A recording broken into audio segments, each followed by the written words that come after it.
పులివెందుల్లో లతారెడ్డి గారి గెలుపు ఈరోజు కూటమి ప్రభుత్వం అందిస్తున్నటువంటి అభివృద్ధి సంక్షేమ కార్యక్రమాలకి నిదర్శనమని ఈ సందర్భంగా తెలియజేసుకుంటూ, ముఖ్యంగా గత 30 సంవత్సరాలుగా వైఎస్ జగన్మోహన్ రెడ్డి వారి కుటుంబ పాలనలో నలిగిపోయినటువంటి పులివెందుల ప్రజానికానికి ఈరోజు ఒకరోజు ముందుగానే స్వాతంత్రం వచ్చినటువంటి పరిస్థితి మనందరం కూడా చూడొచ్చు. 30 సంవత్సరాలుగా జడ్పీటీసీ ఎన్నికలు జరగకుండా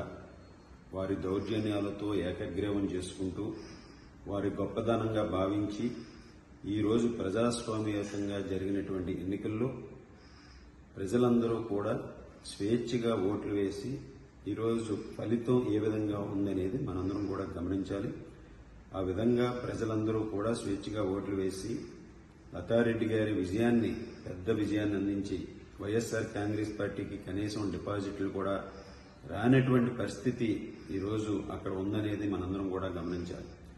వారి దౌర్జన్యాలతో, అవినీతి అక్రమాలతో రాజకీయాలు చేస్తూ ప్రజలు భయభ్రాంతులకు గురి చేసినటువంటి జగన్మోహన్ రెడ్డి ఒకసారి ప్రజలు స్వేచ్ఛగా ఓట్లు వేస్తే పులివెందుల్లో ఫలితం ఏ విధంగా ఉంటుందనే దానికి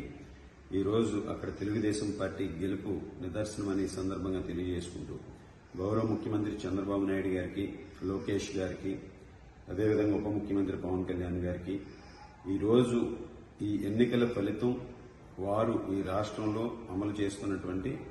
అభివృద్ధి సంక్షేమ కార్యక్రమాలు, అదేవిధంగా ఎన్నికలు నిర్వహించడానికి ఒక స్వేచ్ఛాయుతమైనటువంటి వాతావరణాన్ని అక్కడ కల్పించడం ఈరోజు మనందరం కూడా భావించవచ్చనే సందర్భంగా తెలియజేసుకుంటూ, ఎప్పుడూ కూడా ప్రజలకి ఈరోజు వారు చేసినటువంటి అరాచకమైనటువంటి అవినీతి రాజకీయాలకి ఈరోజు ప్రజలు ఇచ్చినటువంటి తీర్పు జగన్మోహన్ రెడ్డికి చెంపబెట్టు. అదేవిధంగా గతంలో కుప్పం ఎన్నికల్లో ఏ విధంగా అయితే అక్రమాలకు పాల్పడి ఆ రోజు అధికార దుర్వినియోగం చేసి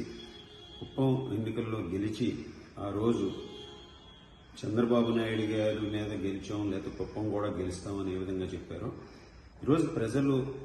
ఒక స్వేచ్ఛాయుతమైనటువంటి వాతావరణంలో ఎన్నికలు జరిగితే ఫలితం ఏ విధంగా ఉంటుందనే దానికి ఈరోజు పులివెందుల ఫలితం ఒక నిదర్శనం. ఆ రోజు అటువంటి దౌర్జన్యకరమైనటువంటి రాజకీయాలు చేసినటువంటి జగన్మోహన్ రెడ్డి ఈరోజు ప్రజాస్వామ్యయుతంగా జరిగినటువంటి ఎన్నికలు ఏ విధంగా తీర్పు ఇచ్చారనేది ప్రజలు, బ్యాలెట్ పేపరుతో జరిగినటువంటి ఎన్నికలు, ఈవీఎంలతో జరిగినటువంటి ఎన్నికలు అని చెప్పి మొన్నటి వరకు ముసలి కన్నీరు కాస్తున్నటువంటి వైఎస్ఆర్ కాంగ్రెస్ పార్టీ నాయకులకి ఈ ఎన్నికల ఫలితం, ఎన్నికలు జరిగినటువంటి విధానం కూడా ఒక చెంపపెట్టని సందర్భంగా